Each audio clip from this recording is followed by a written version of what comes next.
اگر تم دل کو مضبوط رکھو اور نافرمانی سے بچتے رہو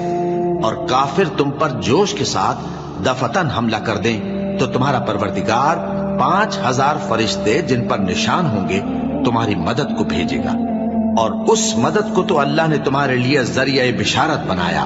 یعنی اس لیے کہ تمہارے دلوں کو اس سے اطمینان حاصل ہو، ورنہ مدد تو اللہ ہی کی طرف سے ہوتی ہے جو غالب ہے، حکمت والا ہے۔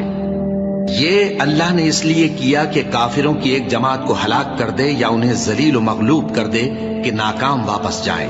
اے پیغمبر، اس کام میں تمہارا کچھ اختیار نہیں۔ اب دو صورتیں ہیں،